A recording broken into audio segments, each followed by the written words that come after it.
Assalamualaikum warahmatullahi wabarakatuh. Sebelumnya, izin memperkenalkan diri. Kami dari kelompok satu mata kuliah Sistem Operasi, yang dimana pada video kali ini kami akan menjelaskan tentang bagaimana cara kerja server Linux. Nah, dari kelompok kami sendiri, kami beranggotakan saya sendiri, Afifullah Junaputra, Saya Rizky Valerian.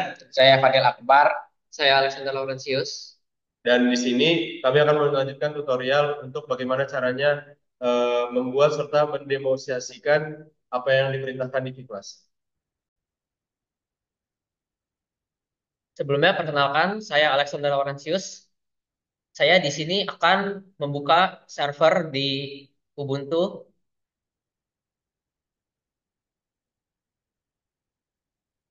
Nah, pertama-tama kita perlu login dulu.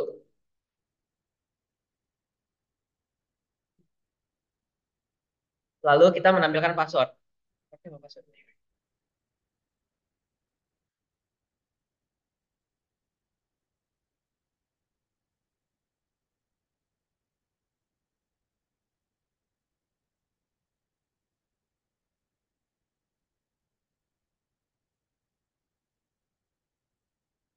Setelah berhasil login, lalu kita akan mengecek IP yang ada di Ubuntu server ini dengan mengetikkan IP addr, lalu di enter.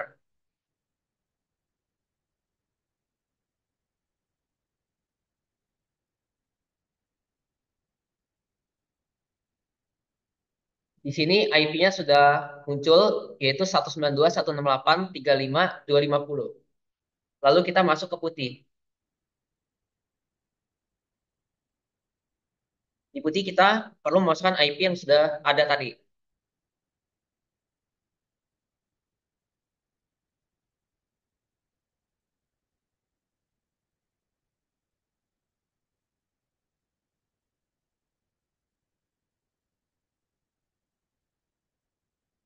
Lalu ketika tampilan sudah seperti ini, kita perlu mengklik Save. Setelah itu kita login dengan menggunakan akun tadi.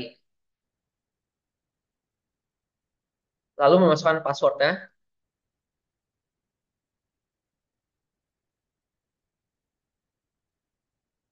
Setelah masuk, kita bisa menambahkan user lain ketiga teman saya dengan mengetik sudo spasi add user. Lalu namanya. Pertama-tama Apip.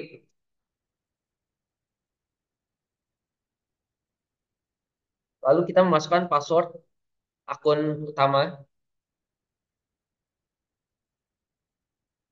Lalu kita memasukkan password untuk Apip.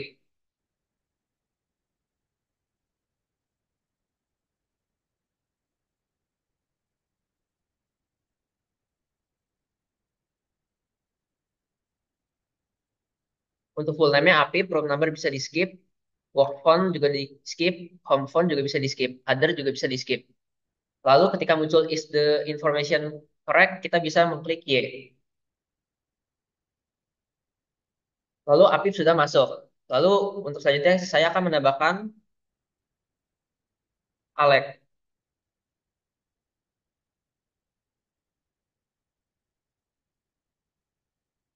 Untuk passwordnya saya masukkan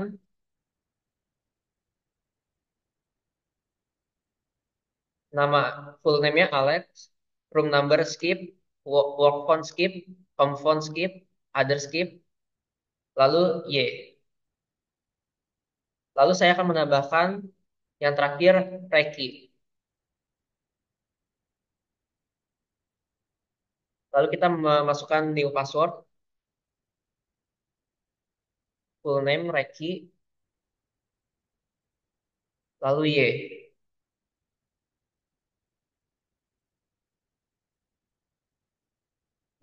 Setelah itu setiap user akan memasukkan akunnya masing-masing di putih.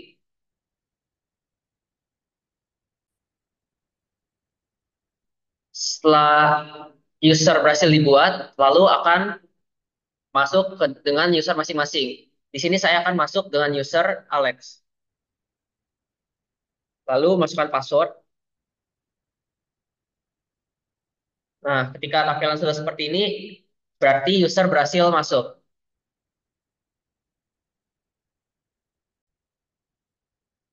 Baik, setelah teman saya tadi udah berhasil login karena sudah dibuat dari servernya, di sini saya akan mencoba login, di mana masukkan IP-nya terlebih dahulu, 92, 168, 35, 250. Nah, di sini saya akan masuk menggunakan eh, server yang udah dibuat oleh teman saya tadi. Nah, di sini berhasil. Di sini saya akan mencoba beberapa perintah dari Linux Tester sendiri. Yang pertama, saya mau coba untuk buat perintah baru, yaitu kadir. Sorry, salah. Kadir dengan nama filenya.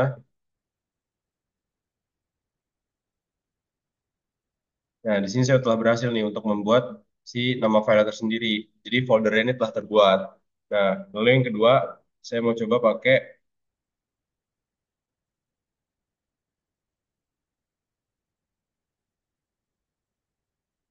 PWD.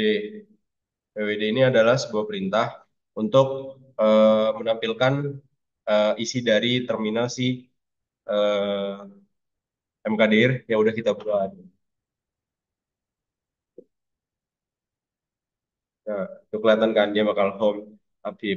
Lalu yang ketiga, saya bakal mencoba setelah dua tadi, MKDIR dan PWD, saya bakal coba fungsi atau perintah dari MV, di mana MV ini perintahnya untuk memindahkan atau mengganti nama file dan direktorat.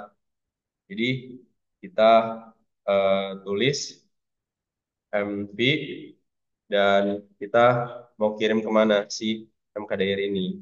Misalnya,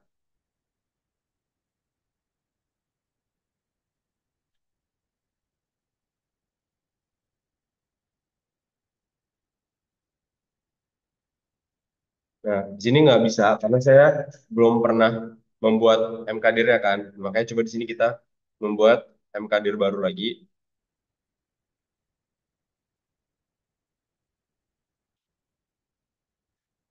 Nah, di sini MKDIR yang baru terbuat dan saya coba pakai MV buat kirim atau mengganti namanya.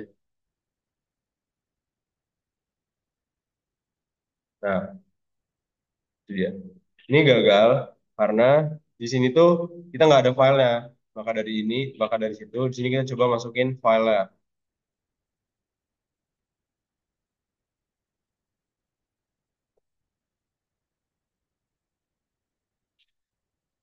Lalu yang terakhir tuh ada CD atau change directory, di mana ini untuk eh, berpindah dari direktorat yang udah ada sebelumnya.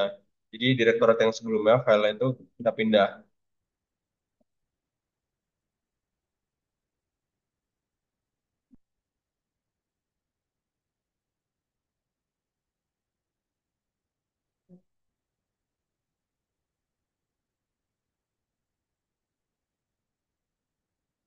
Nah, jadi di sini file udah berpindah semua dan dari lima fungsi tersebut itu tuh hanya beberapa dari banyaknya fungsi Linux yang lain. Selanjutnya fungsinya akan dijelaskan oleh teman saya.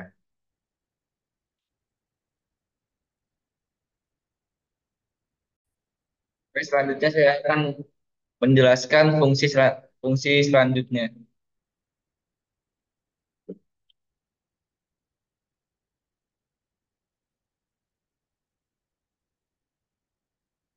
Sebelumnya saya akan login terlebih dahulu pada akun putih saya.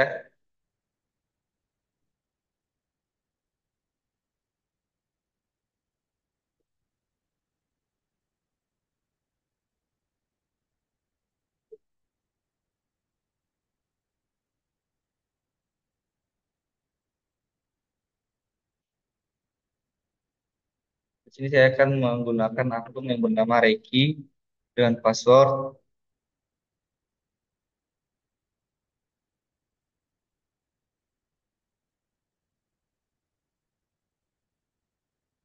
Nah, jika tampilan sudah begini berarti uh, login sudah berhasil.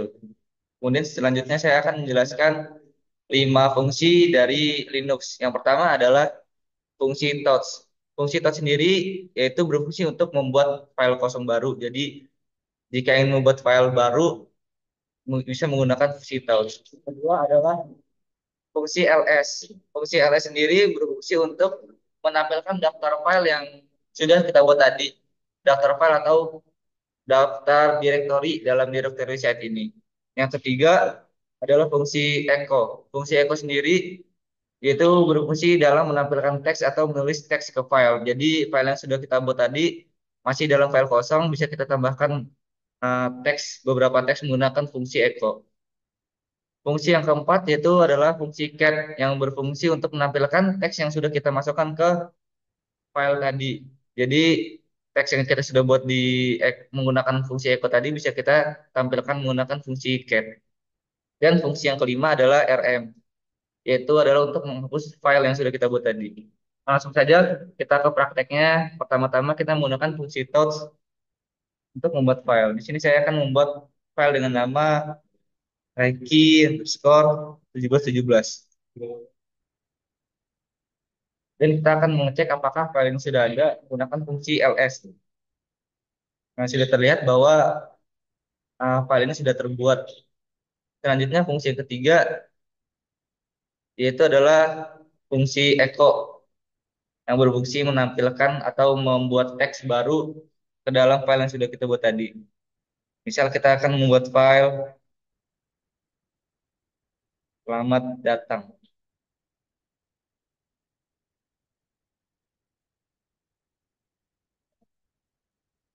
Kita masukkan ke dalam file kita tadi yaitu Reiki 1717.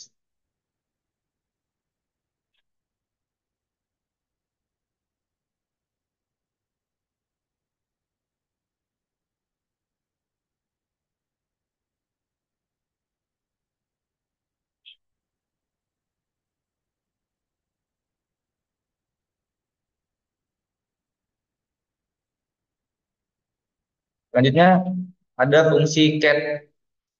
Fungsi cat sendiri berfungsi untuk menampilkan teks yang sudah kita buat dalam file tadi. Jadi kita dapat menariknya kembali menggunakan fungsi cat dengan cara menulis file yang sudah kita buat di awal tadi. Itu adalah Reiki 1717.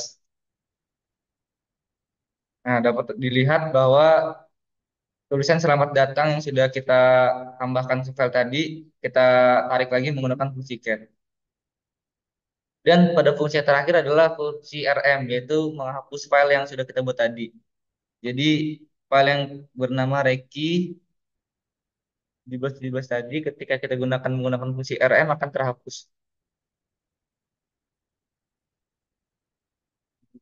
Setelah kita cek menggunakan fungsi ls, fungsi file yang tadi kita sudah buat sudah terhapus karena penggunaan fungsi rm. Yang dari saya selanjutnya adalah penjelasan cron tab yang akan dijelaskan oleh teman kelompok saya.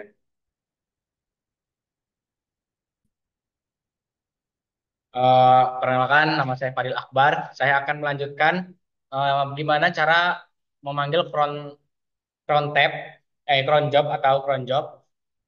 Jadi pertama itu kita install dulu sudonya.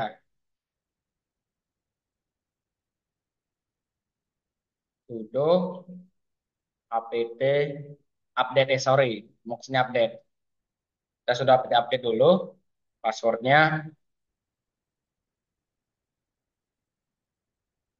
Sabar yang kita tunggu dia lagi ngam- nge-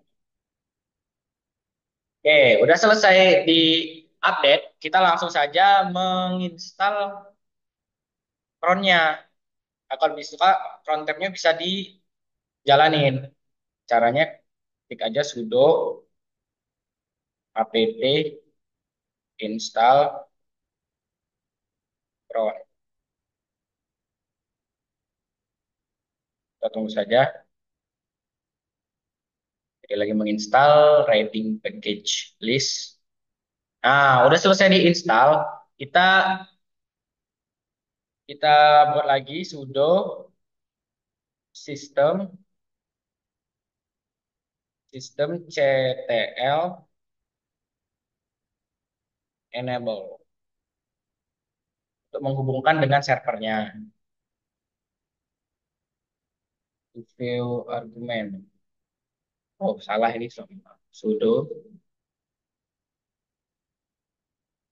Sistem CTL.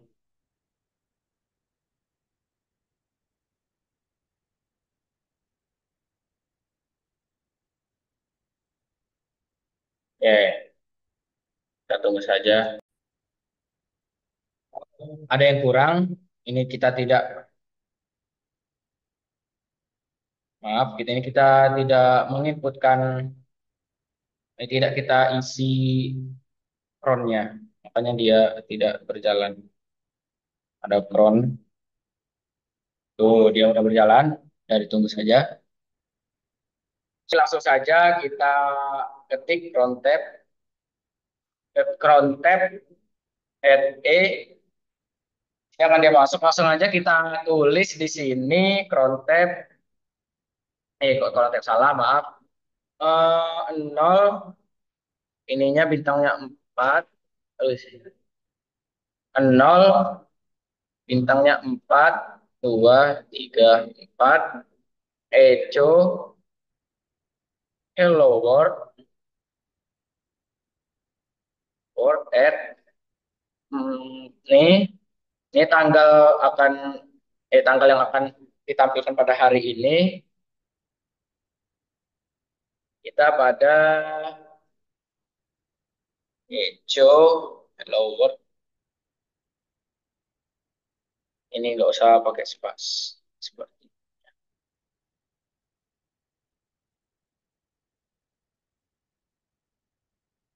kita pakai home file 1.txt. Oke, kita enter, kita X, Y, enter. Oke, ya udah menginstal Neutron Tab. Langsung aja kita tampilin menggunakan cron tab L. Nah, di sini sudah terinstall, ini udah kebaca. Jadi dia akan membaca sesuai dengan yang kita install tadi, yaitu Hello World yang udah kita ikutin di awal tadi. Sekian presentasi dari saya. Kalau ada salah kata saya mohon maaf. Saya akhiri, wassalamualaikum warahmatullahi wabarakatuh.